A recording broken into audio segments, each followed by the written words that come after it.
Pagi ini kita akan belajar mengenai kasih bukan hanya sekedar konsep semata, ya. Kita tahu bahwa yang namanya kasih itu harus dibuktikan, dipraktekkan, ya. Nah, apalagi kalau anak-anak muda, anak-anak remaja bulan Februari ini biasa tanggal 14 itu namanya ada hari Valentine, ya. Kasih coklat, katanya hari kasih sayang, nanti kasih coklat sama pasangannya, kemudian kasih bunga, biasanya seperti itu, ya. Tetapi kita percaya bahwa kasih itu harus ada setiap hari di dalam kehidupan kita, ya. Nah, kasih adalah inti dari kehidupan kekristenan, ya. Karena apa? Kasih itu adalah Allah itu sendiri. Makanya kasih adalah inti dari kehidupan kekristenan, ya. Nah, supaya kasih itu tidak hanya sekedar konsep saja dalam kehidupan kita, seharusnya ya, kasih harus diwujudkan dengan tindakan nyata dalam kehidupan kita, ya. Jadi kasih itu bukan pura-pura, kasih itu bukan hanya sekedar oh saya mengasihi kamu, bukan. Tetapi kasih itu harus diwujudkan. Namanya wujud itu harus kelihatan. Yang tidak kelihatan berarti tidak berwujud, ya. Jadi kalau ada orang yang mengatakan saya mengasihi kamu, tetapi wujudnya tidak ada, jangan percaya. Bagaimana dengan kehidupan kita? Apakah kasih kita sampai pada saat ini masih pura-pura? Kasih kita belum sempurna? Atau kasih kita hanya masih sekedar di bibir saja?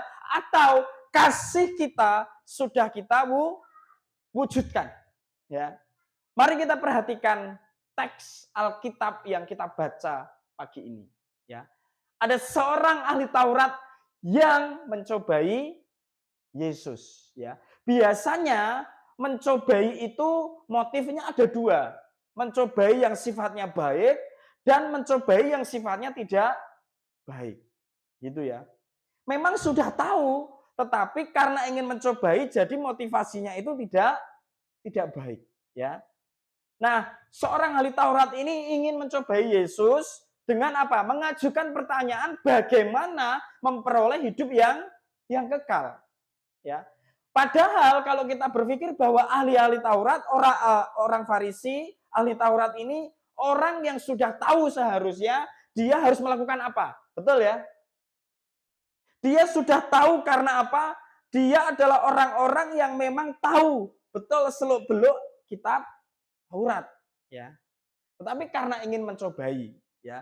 Nah, hal tersebut rupa-rupanya kurang dipahami dan terabaikan dalam kehidupan ahli Taurat. Meskipun mereka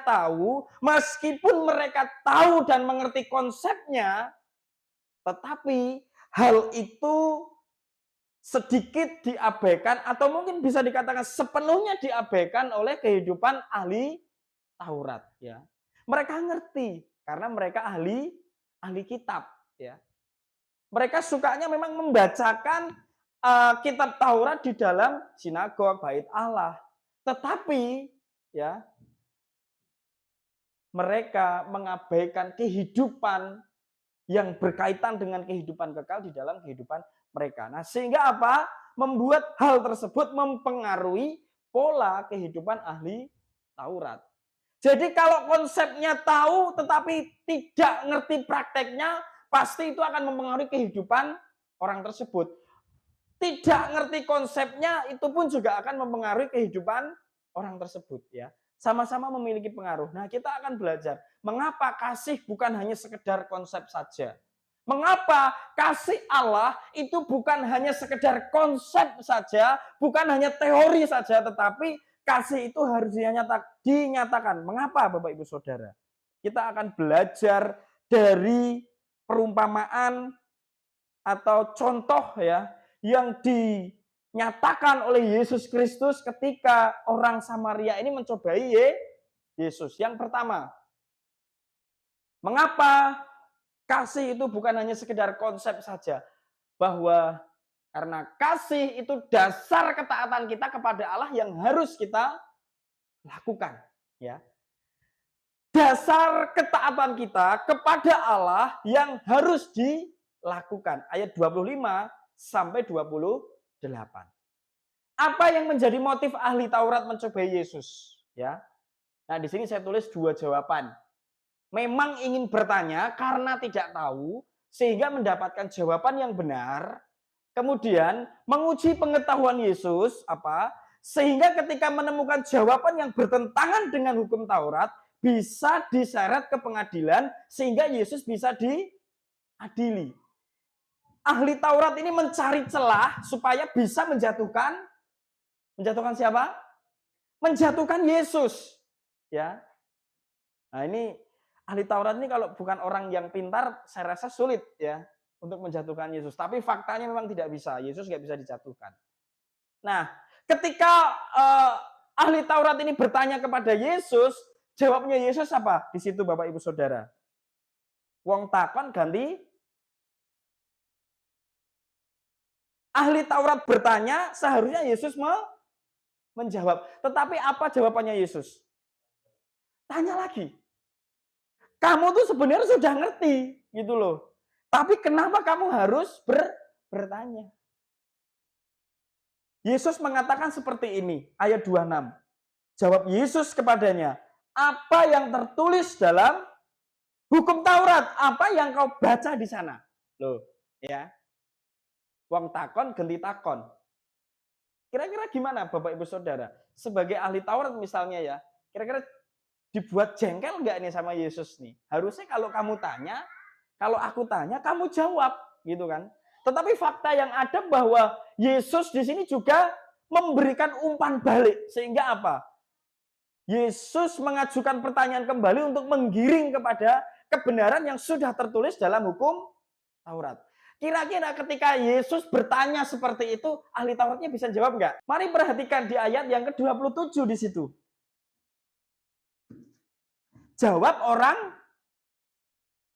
itu. Orang itu mengacu kepada siapa? Ahli Taurat. Bisa jawab nggak? Sesungguhnya ahli Taurat ini sudah tahu. Tetapi karena motifnya tidak benar, ingin mencobai Yesus. Gantian ditanya. Ketika ditanya, Yesus sedang tidak menghilangkan hukum Taurat. Tetapi Yesus ingin memberikan penegasan bahwa ahli Taurat ini sudah tahu. Ya, sehingga apa? Ahli Taurat ini menjawab seperti yang tertulis di ayat berapa? 27. Jawab orang itu, kasihilah Tuhan Allahmu dengan segenap hatimu dan dengan segenap jiwamu dan dengan segenap kekuatanmu dan dengan segenap akal budimu dan kasihilah sesamamu manusia seperti dirimu sendiri. Kemudian ayat 28, kata Yesus kepadanya, jawabmu itu benar. Kemudian apa? Perbuatlah demikian, maka engkau akan hidup. Orang ini sudah tahu Bapak Ibu Saudara. Tetapi karena motivasinya tidak benar, sehingga apa? Dia ingin mencobai Yesus untuk apa? Supaya Yesus bisa diseret ke pengadilan apabila jawaban Yesus itu tidak sesuai dengan hukum Taurat. Ya.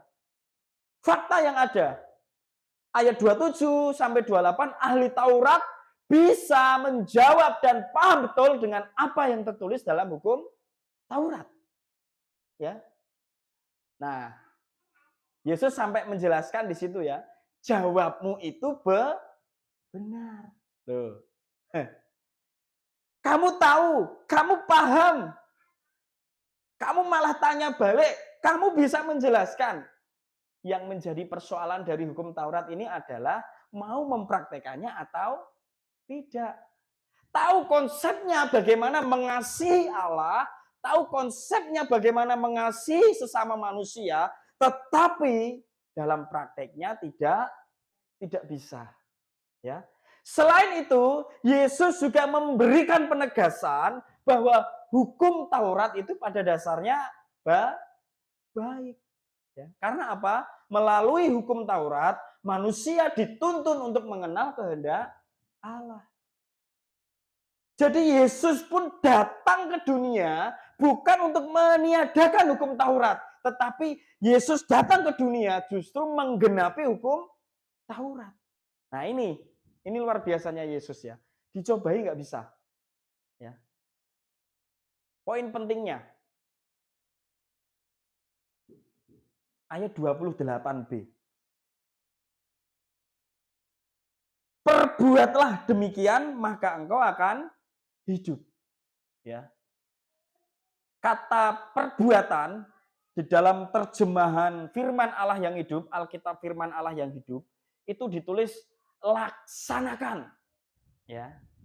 Kemudian di dalam terjemahan bahasa Indonesia masa kini itu lakukanlah. Ya. Jadi kalau kita masuk ke 28b itu disambung kalimatnya itu lakukanlah demikian maka engkau akan hidup. Lakukanlah apa yang tertulis di dalam hukum Taurat maka kamu akan hidup. Ya, kalau kita sambungkan kan seperti itu. Tetapi apa prakteknya Bapak Ibu Saudara? Yesus mau ya supaya ahli Taurat dapat melakukan hukum Allah dalam kehidupannya sehari-hari sebagai apa? Kelihatan nggak ya? Sebagai bentuk ketaatannya kepada Allah. Ya.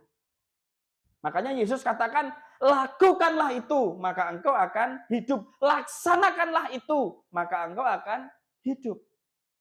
Ya. Sama halnya dengan kita, ya. Ketika kita menaati apa yang Allah perintahkan di dalam kehidupan kita kan sedang melakukan sebagai bentuk ketaatan kita kepada Allah. Meskipun di dalam prakteknya kita belum sempurna, Bapak Ibu Saudara. Nah, yang menjadi pertanyaan adalah, sudahkah kita menaati setiap hukum Allah dalam kehidupan kita masing-masing? Ya. Meskipun kita belum sempurna, meskipun kita selalu berjuang untuk menaatinya, tetapi kita percaya bahwa hal itu terus boleh kita upayakan supaya apa? Kehidupan kita senantiasa mau taat. Ya. Makanya Yesus menyatakan seperti ini. Lakukanlah.